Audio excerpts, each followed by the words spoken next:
Welcome everybody. Welcome audience to the OEM Summit panel discussion around real world cases on benefits of OEM solutions. We're excited today to speak with a few colleagues from around the world to hear and learn some of their journeys. They'll share some of their successes using their own real world examples. So we'll also have a couple poll questions throughout the session, so be prepared, be aware of those. Today, I am your moderator. My name is Michael Ogletree. I lead the OpenText OEM Americas team based out of Baltimore and have been in the OEM space, both on the hardware and software side, for the last 17 years. So first of all, thank you everybody for attending. Let's start off with a brief introduction of who you are, what company you work with, and your roles and responsibilities. So Dan, why don't you kick it off? Yeah, how you doing? This is Dan Berkman from DXC Life Sciences. I am the first doc product manager. Over to you. Sudev? Hello, everyone. Thank you, Michael. Thank you for this opportunity. Great to be part of this panel discussion. My name is Sudev Nambudiri. I'm with Mindsprint. Mindsprint is a leading technology and services provider based out of Singapore. I am based in Chennai, India, and my role in Mindsprint is as the practice lead for finance and accounting solutions. So I'm here probably the non-technology guy, but who has embedded technology to drive transformation or business outcomes for enterprises. Looking forward for a wonderful discussion. Michael, Dan, and Luis. Over to you, Luis. Okay, thank you, Sudev. So, hello to all. My name is Luis Fernandez Sanguino. I'm managing partner in Stratesys, where I started over 18 years ago. And one of my roles and responsibilities is I'm the product owner of what we call the DXC suite. That is the solutions that we have developed on top of the OpenText platform. And I'm also managing on our relationships with OpenText worldwide within what we call the content-driven competence center. Great. Thank you, guys. I appreciate it. So let's jump into it. So you all are embedding ready-to-use software into your applications. So the first question is, what drove you to this? And any specific or problem or challenges you had that made you decide to look at integration versus building your own? So why don't we start with Luis, Sudev, and then Dan to follow. Okay, so let me start with a little history because so when our company started in 1998, we had a strong relationship with mainly SAP and also OpenText a little later, and our experience was on implementing projects on top of those technology platforms. So it was a big change for us to start developing software solutions in 2011 when it was our first release of what we now call the GXP suite. And at that time, we identified three elements to be successful. That is the speed that we had to implement features in our solutions, that we needed flexibility to cover market needs, and also we needed to find competitive advantages versus other solutions in the market. And one of the things that could guarantee to cover these elements of success was because we were looking for something that our solution required a strong foundation regarding compliance and industry regulations. So leveraging OpenText technology to build our solution on top of that gave us this strong foundation and allowed us to focus on these three other elements. Okay, so when we started in 2011, now we grow from 1 to 10 solutions. We have a strong roadmap, and this has only been possible because we have this strong foundation, and now we can provide and focus our efforts on driving innovation and uncovering business requirements in a more agile way.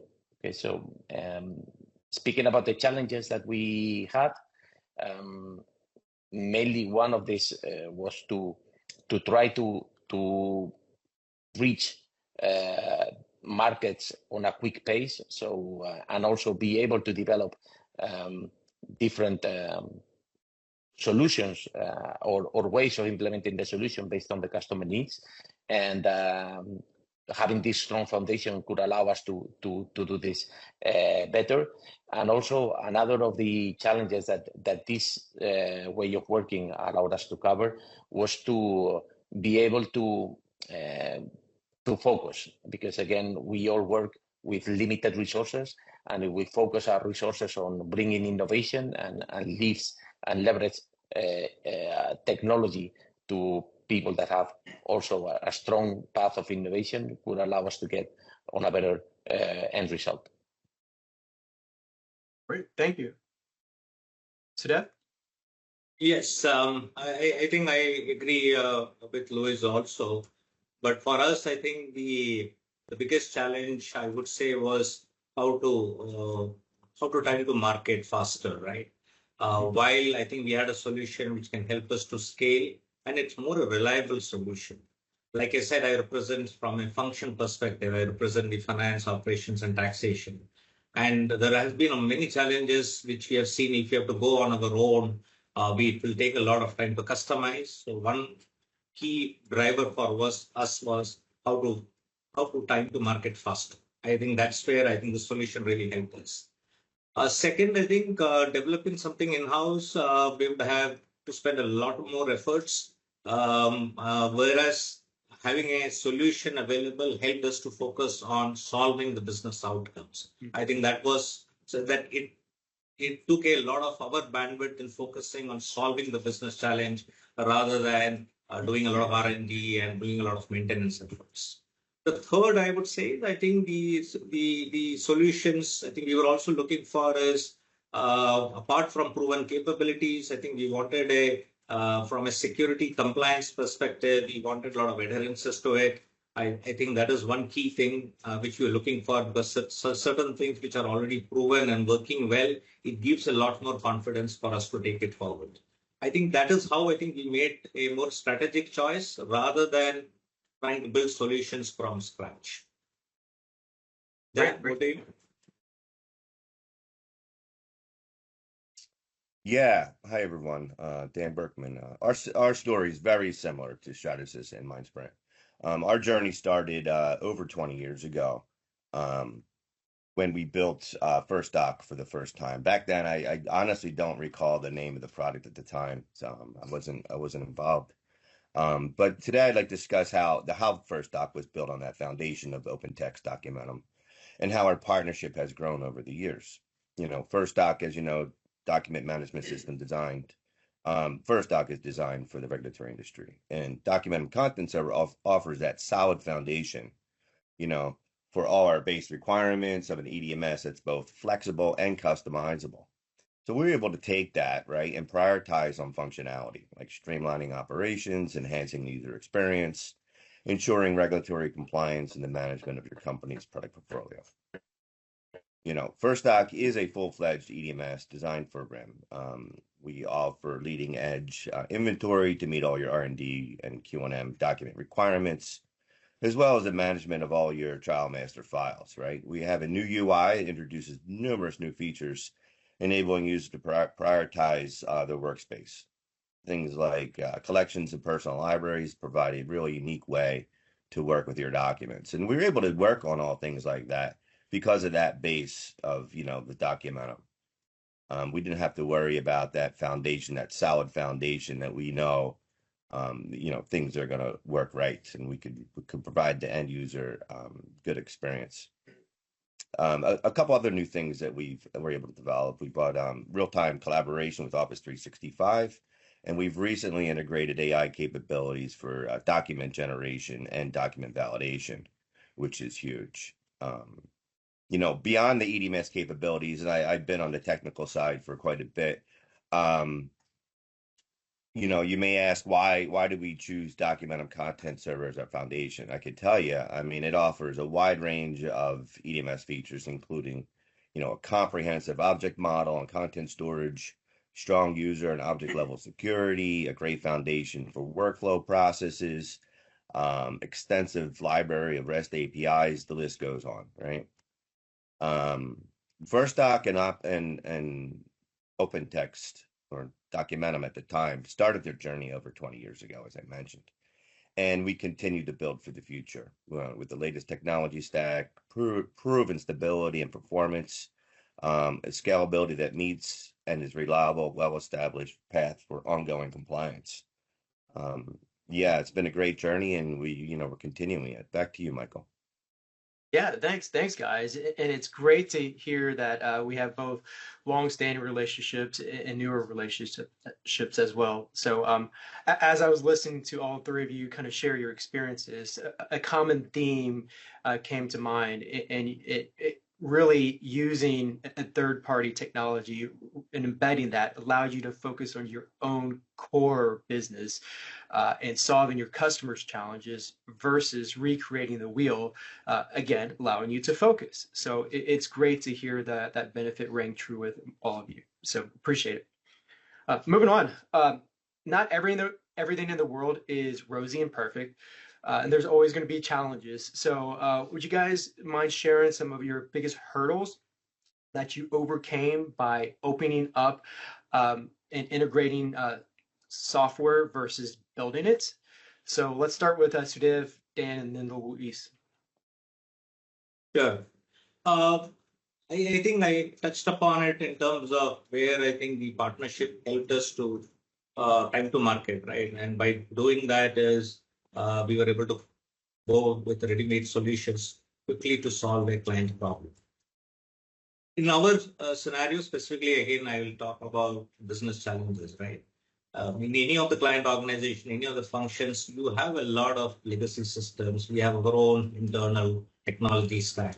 I think one of the biggest challenges was how we are ensuring a seamless integration, right? And then also, and over and above that, customizing it to the specific client workflows. I think this was one key challenge.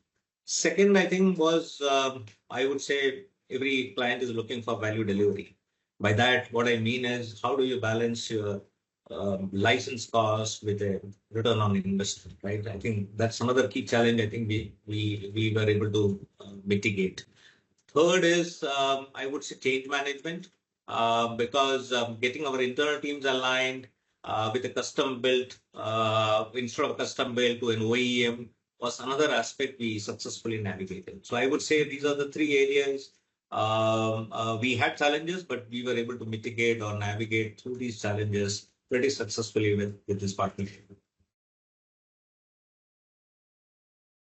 All right, Dan? Yeah, the decision for First Doc, happened many years ago. It was clear then, and I think it holds true today. We could look at the cost savings of that, building that foundation, the support that comes with it, and the proven upgrade path, that we've had over the years. There's huge cost in building and maintaining such a robust system. I know we've had clients with, I believe, 30 million plus documents, and to be honest, Documentum handled it, right? It handled it with no problem. Obviously there's issues at times where, indices and things like that need to be created and adjustments, but overall, you have a huge, great foundation to build our products upon. And it's allowed our development teams to focus more on the user experience, rather than those foundational components. I think we're talking about the same things here. So some of the things we're able to work on, we built a best-in-class document inventory, the Office 365 I mentioned, and the ability to personalize your workspace. And I mentioned the document QC and AI capabilities we're able to work on. We've done a few case studies, and we found a 60% productivity gain just on document QC alone. So our decision to partner with OpenText was clearly the right choice for DXC. Over to you, Luis. Okay, thank you, Dan. If I may, I'm going to take the question on a different angle, because it's not more for us. The option of buying software versus building it also came from business strategy point of view, not only a technical one. And let me elaborate a little bit on that one. entering the OEM agreement, we also belong to the solution extension group. So our solutions are built on top of the extended ECM platform. And what we found out is that, or in the end, the experience we had being several years or more than 10 years in the solution extension team, is that OpenText has a need of incorporating new software and incorporating new technology and changing the bundles and changing the names and changing the products based on their own strategy. That makes perfect sense for OpenText. But when you are building solutions that use the strong foundation, some of the products change and you have to reevaluate and also have an impact from a business point of view to yourself and to customers. So one of the things that really, from a business perspective, made a lot of sense for us in the OEM model is that it gives you more control of the bits and pieces that you use from that technology perspective. And then you are more in control of your roadmap on what you need, on what you require, the technology elements that you are using, and therefore you are able to create more robust foundation for the future. Meaning, if you have a strategy around your solution on premise and on cloud, then you can rely on the same components both for on premise and cloud, and you're in control in the long term of the contract. If you want to build a model or a solution that can target a medium-sized company and not a huge corporation, then you can select what are the pieces that you need there for that solution, and you are in control, and not the changes in naming or bundling and pricing that our previous way of, or the previous way of working that you have in the solution extension program obliged us to. So I think it did make a lot of sense, not only from a technical perspective, but also the OEM agreement made a lot of sense to us in order to get new market opportunities, in order to address new markets and other business models that we didn't have or were not able to be successful in the past with the other type of pricing or collaboration strategy that we have in the solution extension program. Yeah, that's excellent, Luis. And you brought up cost too. So one of the driving factors obviously is cost, and you want that price predictivity. And with some of the contracts, you have that stability so you can plan and manage your cost. Is that accurate? Yeah, for sure. Because one of the things is that we are not we cannot change prices dynamically for every opportunity, for every customer, for every day, and for every country. And sometimes you will need to be in control of your cost basis in order to provide those type of services in long-term contracts. So really that this type of agreement allows us to also provide our customers a more competitive pricing and a more predictable pricing also, meaning that they can plan more, because more and more I'm sure that we are all facing that customers are looking to stay on a solution, and they're looking for staying on a solution long term. So they more and more try to get subscription type contracts or long-term contracts, and they need predictability on their investment. And this type of model allows you to provide them that. Perfect. And it goes back to what Sudev was saying, driving that value to delivery for your customers. And with Dan's points about integration and keeping up with integration in the latest features, it sounds like it's a winning trio right there. So appreciate it, guys. So we're going to take a quick pause right now for our first poll question, as promised. So the poll question is, what's the biggest barrier to adopting OEM solutions in your organizations? So audience members, the poll will pop up on your screen, and please answer it.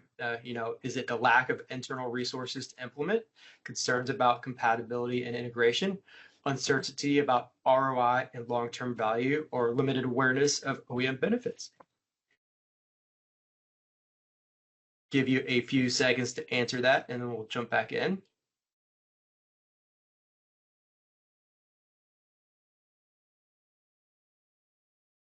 All right. So moving on, guys. So there are several companies out there who may still be deciding whether to OEM or not. Probably listen to this session right now. So what would you tell them based on your experience? So let's start with Dan, Sudev, and then Luis. Yeah, above and beyond everything we've discussed today, so far, OpenText is a great company to work with. From the many product offerings and capabilities to contract negotiations and product support. Louise, you talked about the longevity and the stable product for not only for ourselves but our customers. Our journey started over 20 years ago, and we're still at it, and keeping up with the latest technology. We're doing upgrades. Our customers are happy. So that's a true testament to that. Um, you know, our vision and goal of our product of First Stock is to provide accelerated innovation and to reduce time to market for new therapies, devices, and medicines, and we've done that with the help of OpenText. On the contract side of things, I think you've mentioned we've worked closely with Michael here in the panel on some of our OEM agreements, and I could say OpenText is very fair and willing to be flexible with the different license plans, right? And that directly affects our clients. For an example, OpenText has all new plans with Documentum 24.4, I believe, and onward. And so they've bundled many products into each plan, for which, to be honest, First Stock really doesn't require. But it may be great for other companies and purposes, right? So, OpenText has been very flexible and fair with DXC to provide exactly what we need for our product, and not restrict us to any one plan. So that shows the true flexibility and commitment to our partnership. That has lasted for many years, and I feel it's stronger than it's ever been. With that, Sudev? Yep. Yeah. So I would say, I think people who have not ventured on this path yet, I think the key thing is, and Louis and Dan have also mentioned this earlier, is ensuring that you should have an alignment with your larger plan, with your larger strategy. I think that is the key thing, right? The second thing I would say is look at get into more aspects of define your integration plan, know your technology stack. Accordingly, look at the clients or the industries which you're servicing. How do you build up a more customization needs upfront so that the implementation delays and all can be looked into upfront, right?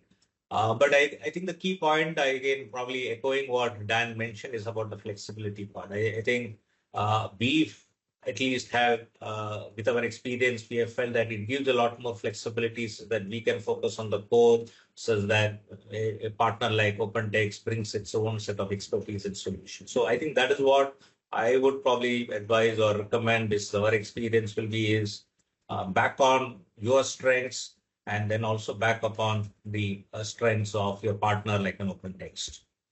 Louis, what do you? I don't know what more to say besides what you have said, because I think you covered everything that I had written down on my side, but let me add only, let me see if I can add my 5 cents to that.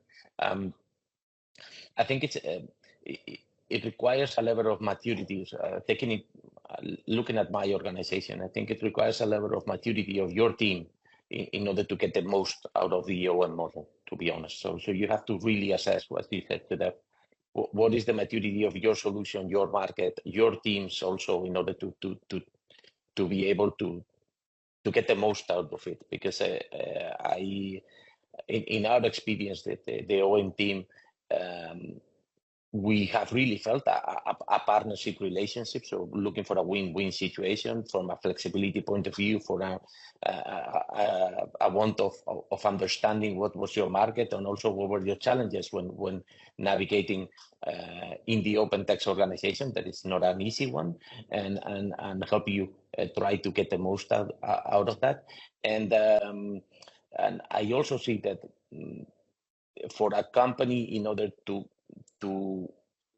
that is looking, I think it's the best option if you want to be in control of your future, so to speak. If you see that in a way there are elements that you are either losing market or not being able to reach market, and part of it, and you are capable of leveraging or providing customers with some of those elements and the pieces that you are missing is that strong technology backend, and also that you want to create more things using also the innovation that OpenText provides, but you don't need the whole big portfolio. You are looking for pieces that are really the elements that are missing in your solution.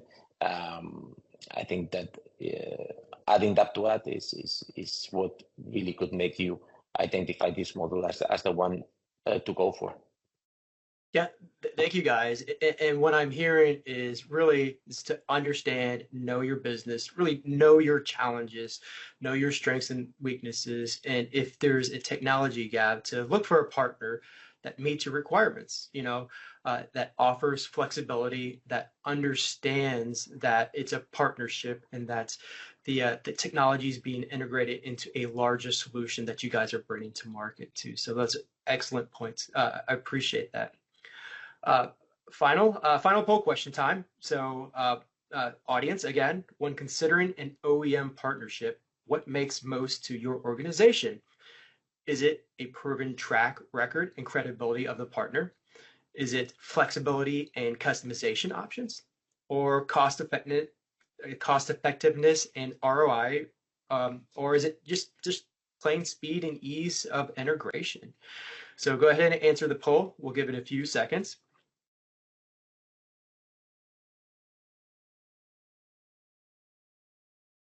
All right.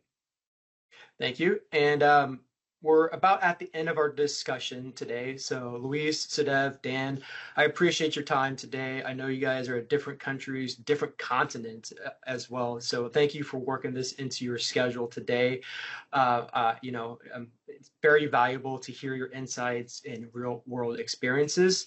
So again, guys, thank you. So to everybody listening, thank you for tuning in, and have a great rest of your day. Take care, everybody. Thank you. Thanks, everyone. Thank you. Thank you.